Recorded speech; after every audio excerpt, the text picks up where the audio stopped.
you so much, and please be seated. So today our lesson comes from the Gospel of John, which is the mystic gospel. Gospel of John was probably written around 90 CE, which means he's about 60 years after the Christ event. So this gave him time to hear the stories that everybody had already heard and find a new twist. And his twist was on the mysticism. And so his gospel starts out like none of the others. And hear these wonderful words about the Word of God. In the beginning was the Word. Notice that the word is capitalized here throughout. The reason that is because it's translated from the Greek word logos, which is representing God. So that's why it's capitalized. In the beginning was the Word. And the Word was with God, and the Word was God. He was with God in the beginning. Through him all things were made. Without him nothing was made that has been made. In him was life, and that life was the light of all humankind. The light shines in the darkness, and the darkness has not overcome it. There was a man sent from God whose name was John. He came as a witness to testify concerning to that light, so that through him all might believe. He himself was not the light. He came only as a witness to the light. The true light that gives light to everyone was coming into the world. He was in the world, though the world was made through him, the world did not recognize him. He came to that which was his own, but his own did not receive him. Yet to all who did receive him, to those who believed in his name, he gave the right to become children of God. That's important that you remember that part, because it's going to come up later in the sermon, okay? To all those of us who knew him and who experienced the light through him, gives us the right to be children of God. Children born not of natural descent, nor of human decision or a husband's will, but born of God. The Word became flesh and made his dwelling place among us. We have seen his glory, the glory of the one and the only Son, who came from the Father, full of grace and truth.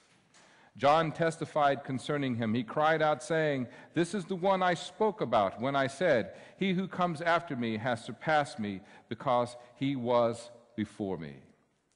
Out of his fullness we have all received grace in place of grace already given.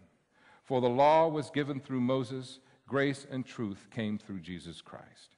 No one has ever seen God but the one and the only Son, who is himself God and is the closest relationship with the Father, has made him known. All right, so this should be a lot of fun. Are you ready? All right, if you got to yawn, go ahead and do it now.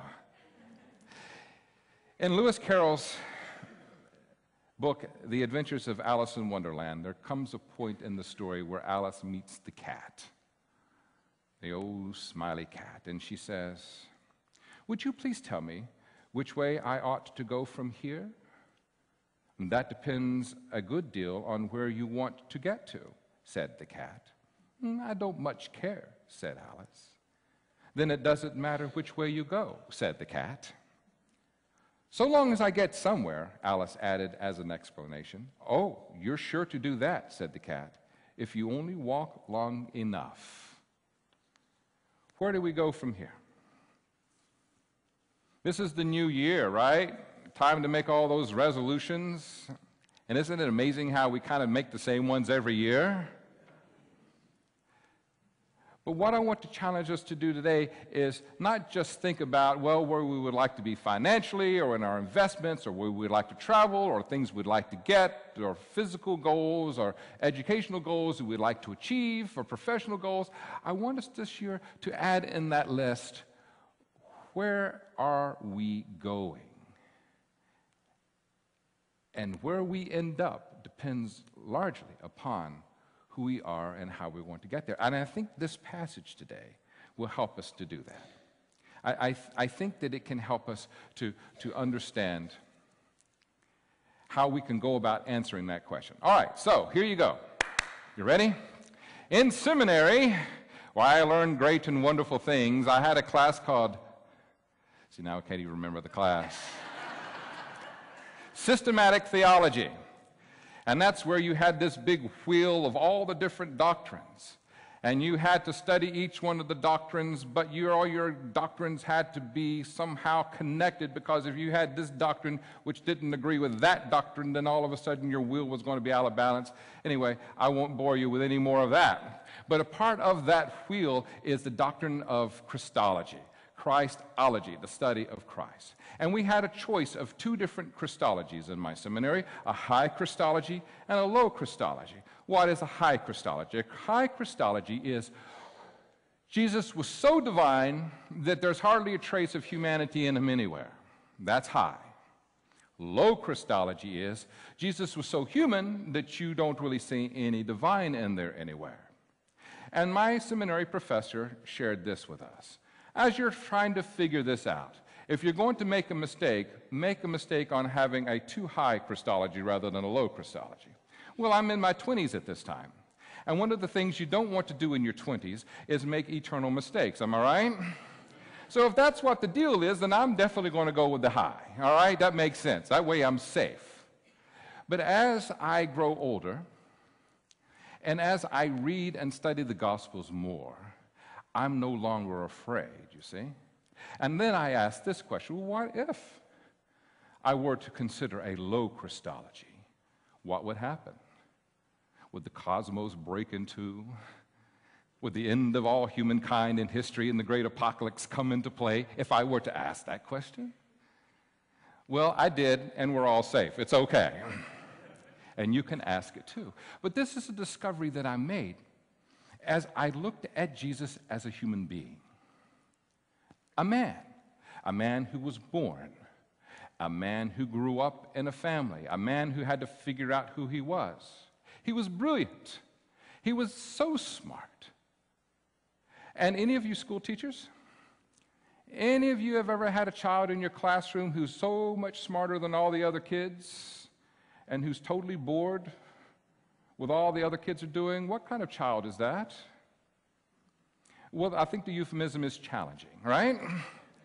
Yes, it's hard to keep them busy. It's hard to keep them engaged. And Jesus was precocious as well. Do you remember the story when he was 12 and his family was in Jerusalem for the big high holy day of Passover, and they all packed up and started their 2-day journey back home, only to find out one day into the journey that Jesus was missing? And what did those parents have to do? They got back and they went back to Jerusalem looking for Jesus. And when they found Jesus, they found him in the temple talking with all the scribes and the teachers. And so I would imagine for them, like parents, it was, oh, thank God, he's safe, and here he is, and oh, we are so going to kill you, right? He was a precocious little boy. He was smart. He was brilliant. Another thing that was a reality for Jesus the man, Israel is the hub of the world. It still is. West comes through Israel. South Africa comes through Israel. The Silk Road, India, China came through Israel. Those who owned Israel had the tariff on all world trade. And so he was exposed to the philosophies of Greek philosophy from the West. He was exposed to Chinese religions and thoughts and wisdom. He was exposed to Indian mysticism and all the religions and all the things from Africa as well. They were all right there, and he absorbed them all like a sponge. And when we look at his teachings, we see some of all that stuff in there. Jesus was a person. He ate, he drank, he slept. He got angry. He got sad. He loved. He was loved. He was misunderstood. He had problems with his family, right? One of the things that I find very interesting for those who are of the very conservative, evangelical side of Christian religion, it's all about the family. Jesus had very little good things to say about family. Who are my mothers and my brothers and my sisters but those who follow me? Beware, for your own brother and your own sister will stab you in the back and turn you into the authorities if you follow me. At one point, Jesus' family thought Jesus was a little too tired, and maybe he had gone off his rocker a little bit. Said, Jesus, tell Jesus to come home for a little while. We just need to put him away for a little while, you see. So he had family problems like all the rest of us. He knew how to show passion. He knew how to show compassion. He was a teacher. He was open to be taught. He was a guy. And this is what happened for me when I started considering Jesus was a human being. Is that it didn't take the divine out of him, but rather made it more clear. Because you see, if I put Jesus way up here, where he is so divine, there's really no humanity in him, then as I try to look at my life compared to his, and I think, well, Jesus was able to do it because, well, he was divine, then that's going to encourage me to what? Not even try. You guys know who Tiger Woods is? Bubba Watson, Jack Nicklaus, Arnie Palmer, Annika Sorenstam. Okay. Great golfers. I'm not a great golfer. Most of the time, I don't even have a good time golfing. I don't know why I do it. I still agree with Lewis Black on that one. Golf is a game for those who don't hate themselves enough. But if I were not going to play golf until I could play at that level, then I would never play because, well, that's them and this is me. That's kind of the way I look. The high Christ. But when I looked at Jesus as a human being, then my life and my theology and my spirituality started to transform, you see. Because then I could see more clearly what John meant in this passage, that the Word, the Logos, God Word, became sarx, became fleshed, and dwelt among us. And literally the translation, dwelt among us, is tabernacled, or God became flesh and pitched a tent among us and lived among us. That's literally what the translation is in English.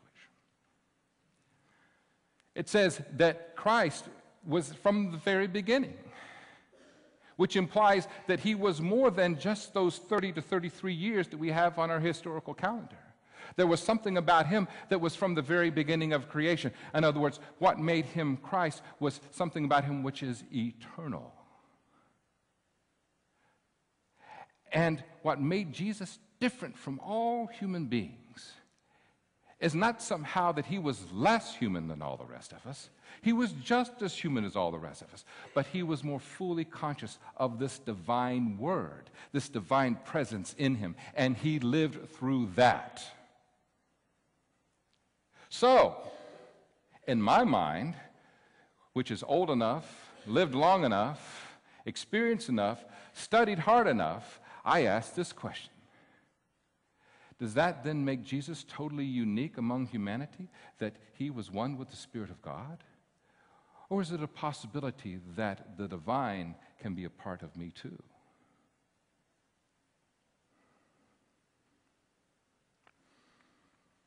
How many of you have grown up with religion that says you must think this and act like that, and if you do, God will love you? How many of us have grown up with a religion that says, if you think this and you do that, then you are accepted into heaven, and anybody who doesn't think like this or do like that, well, we'll pray for their lost damn souls, right? And yet, when I look at the Gospels and I read them over and over again, you know there is not one story in the Gospels where Jesus goes about trying to prove himself worthy of God's love. Now, is that because he and God are one? Or is it a reality in all of us?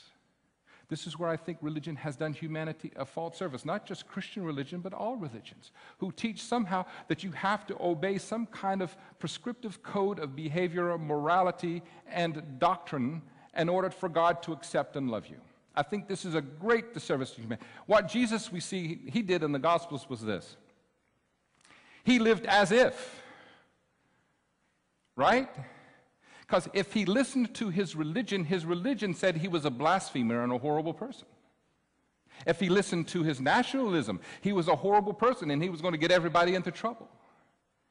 If he listened to his politics of the day and how we're supposed to be and how we're supposed to behave, he was considered a heretic and a troublemaker. And whenever you have a person who's challenging the religious authority and the civic authority and the theological authority of everything around the world around you, what do you have to do with that person? You got to kill him, right? You can't let somebody live around us like that. And what we see with Jesus as a human being, he was fully conscious of this divine presence in him. And when he had those opportunities to follow his ego, he chose instead to follow this word, this God word. Let me give you some examples. You see, Jesus was tempted just like us. Well, maybe not in the same way. My temptation, maybe you have an extra piece of pie. His was to rule the world with all the armies. Not the same, but temptations. Remember, he was tempted in the wilderness. You had the pinnacle thing, turning the stones into bread thing, and to rule the world. 3 temptations. Oh, and then at Caesarea Philippi, when they were there in that great Roman city and they saw all of the pantheon of the gods and everything represented in Roman culture and Greek culture and Western culture. And he asked his disciples, who do people say I am? So you're John the Baptist resurrected, you're Elijah returned. Jesus says, you're the Christ, the Son of the living God. Oh, Peter, you're so wonderful, you're so smart. Peter, I know that flesh and blood didn't tell you that because, well, I know. But rather the Spirit of God in you informed you of this reality. Oh, wait a minute, what does that mean? Could Peter also have that divine spark in him too? And then he went on to say, given how my stance on how the religious authority is unjust to the people, and the civic authority is unjust to the people, and how I'm challenging them, I'm not going to live very long. And they wagged their finger in his face. Don't you say that. And it says that Peter became a stumbling block. Get behind me, Satan, he said. For you're blocking my... He was tempted. What was he tempted? Maybe they were going to talk him into changing his mind on his mission, you see. Isn't that kind of what happens with people who love us? We say, this is what I have a passion for doing.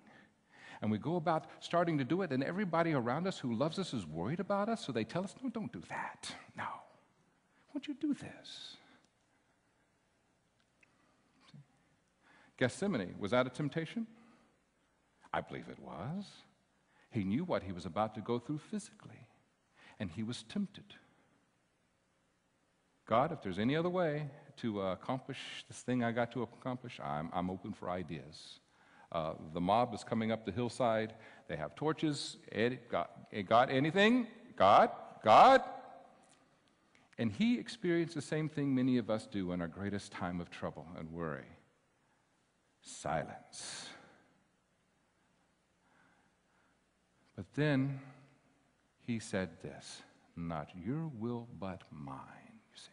Jesus chose not to follow his ego self, but chose to fulfill that logos, that God self within him. Now, we're human creatures. We live on a planet as a species. That's part of the gig. We adapt to our environment, and if we don't like our environment, we have the intellect to be able to adapt it to us. Am I right? We hoard because we're afraid we're going to lose. We define ourselves by who can have the most toys at the end of the day. There are lots of things that we do to help define who we are, and most of it is ego-driven. But within each and every one of us is this divine reality that I believe who has existed even long before we became the person that we know ourselves now to be. Not to sound macabre on New Year's, but I've been with lots of people as they have made that transition from this life to the next. 2 of them being my parents, people that I knew intimately. And without fail, and maybe some of you have experienced this too, without fail, when they breathe their last breath, even though it's their body, it doesn't look like them anymore. Am I right?